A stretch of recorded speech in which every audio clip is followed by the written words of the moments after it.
Welcome back to another episode of the Lockdown Lowdown. In today's episode, we're going to bring you a lip-smacking, fruity-tasting, organic conversation with the co-founder and the original thought behind FruitLips, Liebré Jacobs. Welcome to the show. Hello. How are you doing today? I'm very good, and you? I can't complain. Except for technology, I am always good. No, that you have no control over in any case. It is true. You just got to go roll with the punches, roll with the flow. So I just want to say thank you so much for coming on to the Lockdown Lowdown. For everyone that's watching, can you tell them a little bit more about FruitLips? Okay, so FruitLips is an agri-processing plant, and we produce jams, preserves, and marmalade. And our main focus is in the retail market, so we deliver per pallet. And our unique selling point would probably be it's a traditional heritage kitchen recipes that we do with a little twist. Our biggest example would always be strawberry jam with rose flavor. So technically the traditional strawberry jam everyone likes, but then it tastes like Turkish delight. Brilliant. Yeah. So it goes from being a liked product to a loved product. Yes, indeed. That's awesome. I must say, when I was obviously researching for this call, I went into your guys' website and it offers such a homely feel, very welcoming and very crafty, artisanal feeling to it. So it definitely makes me want to think of like home cooked food, which is a really nice thing to have from a supplier of retailers. No, definitely. That was our main focus, to keep it as old school and traditional as possible.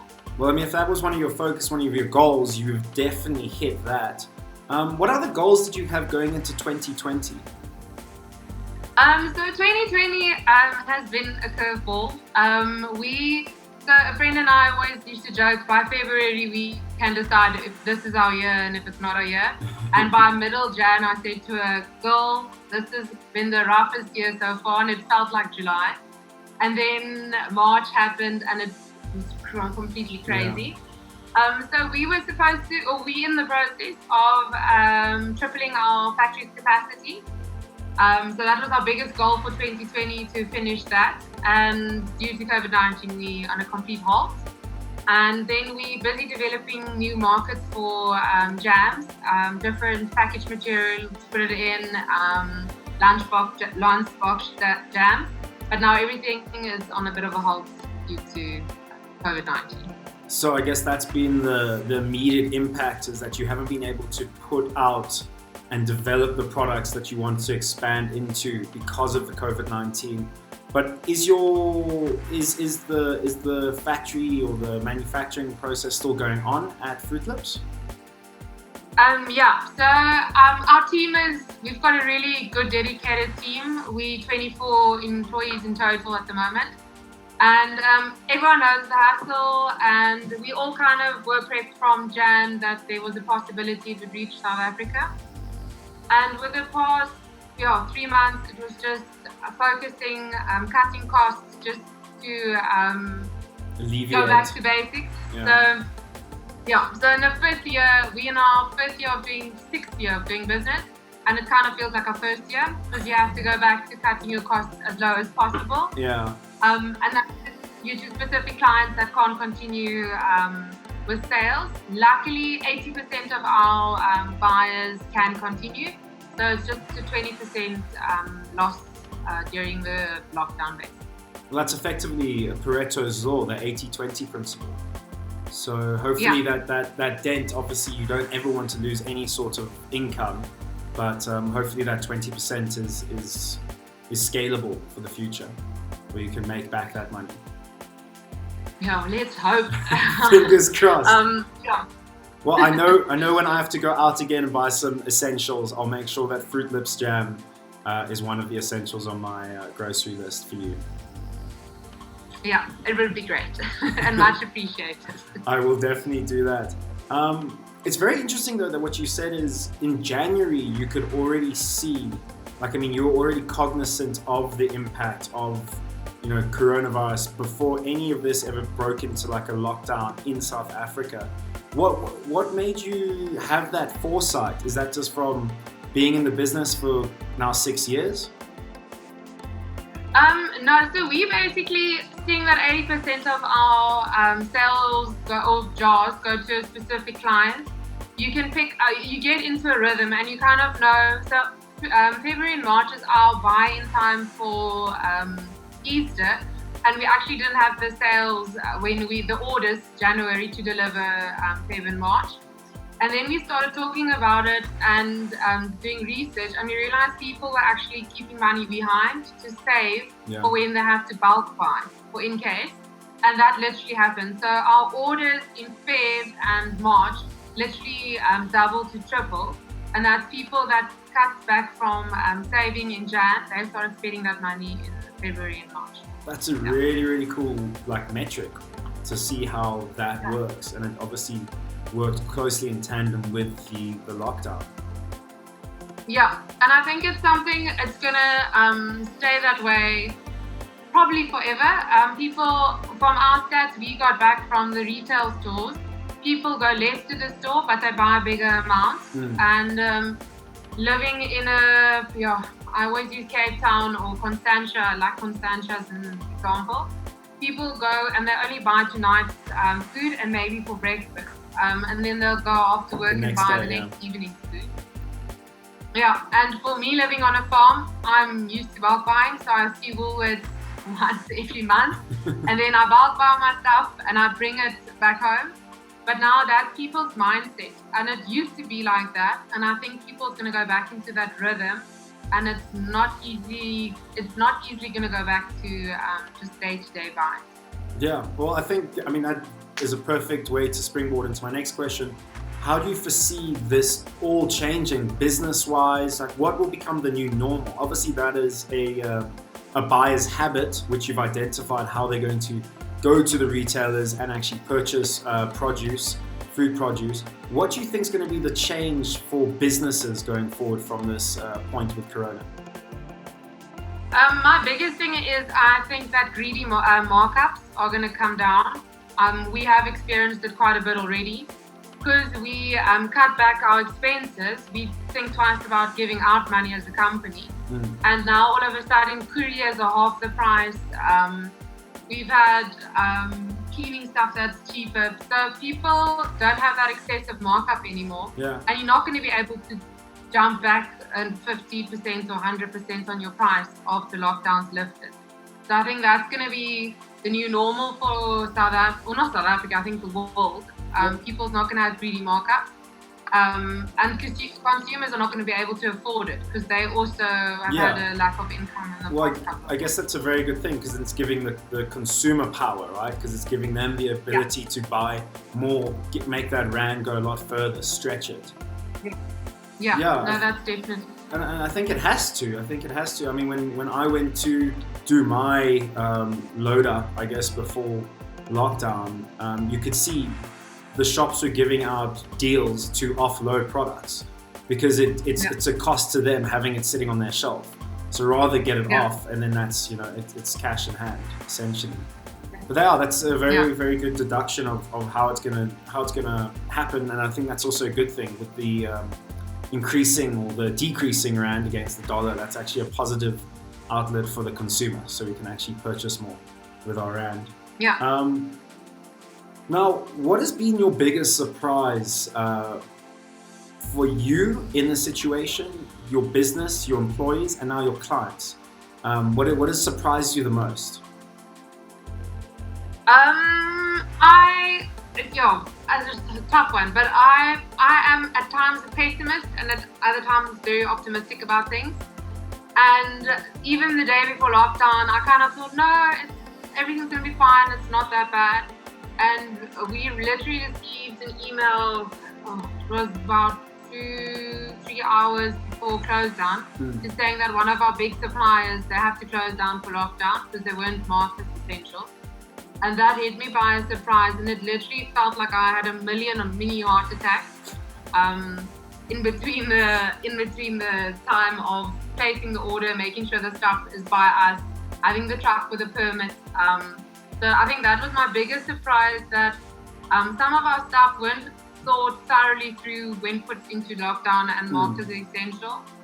And I didn't realize the big ripple effect on things. So for instance, for us, we have a glass jar, and I think of buying it from our supplier. But then I never thought of going back to the mine to stand to make the glass, and that ripple effect. The whole from primary to tertiary, right? Yeah. So that was my biggest surprise, is the ripple effect of it all. Yeah, because I mean, it has to make you really think about every single cog in the machine that makes our economy or our country work. Because if one is not deemed essential, then how can the other one that is get that resource to go and create the tertiary product?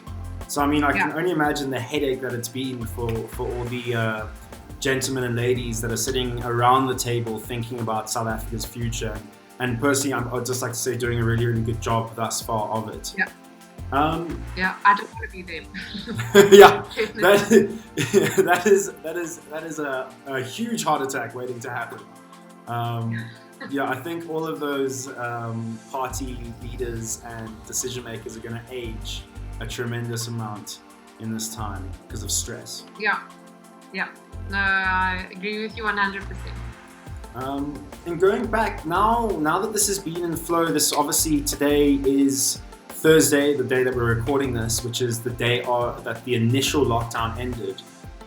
What is the biggest lesson you've learned in this 21-day space of time, and how do you think that will inform your strategy going forward?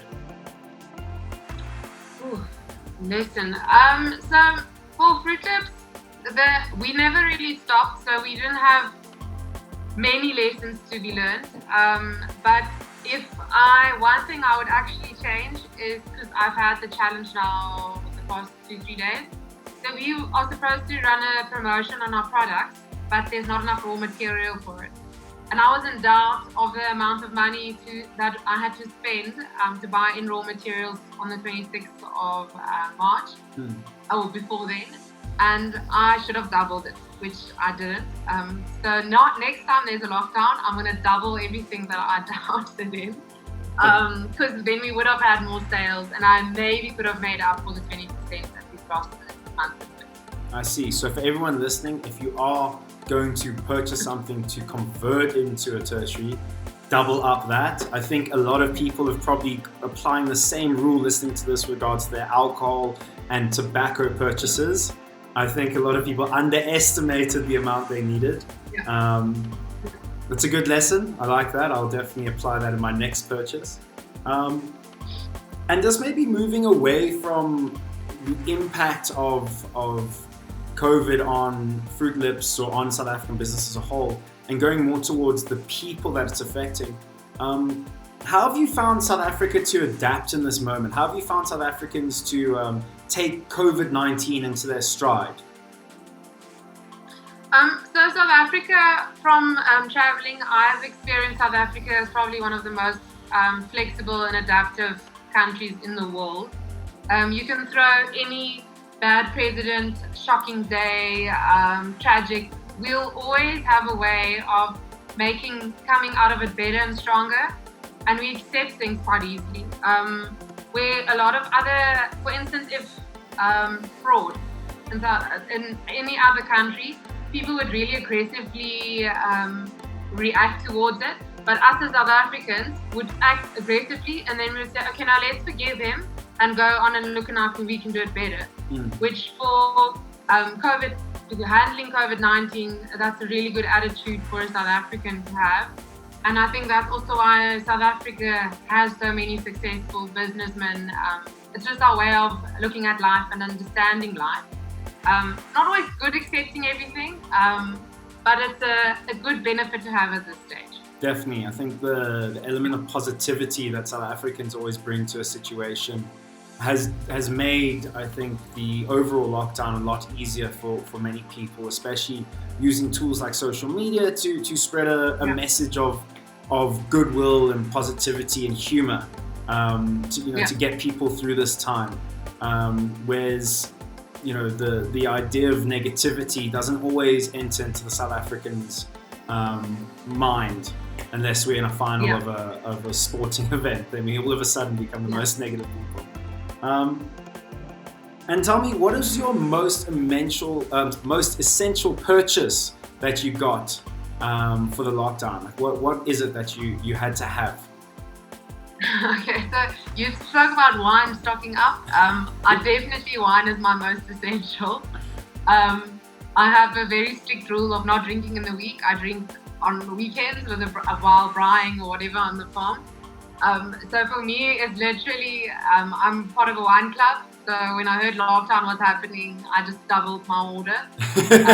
You applied your lesson there. I'm scared that it's going to run out, seeing that we have an extended lockdown. But yeah, no, I made sure I have enough good wine to drink while being at home. That's brilliant. Can I join your wine club? I definitely feel like I should join this action. It sounds very interesting. No, I must say, I feel like a little kid again. You get your monthly order, and I never felt excitement with baking or any of that kind of stuff. But wine order, because you never know what you're gonna get. But all I know is that it's always good wine. That's brilliant. Yeah.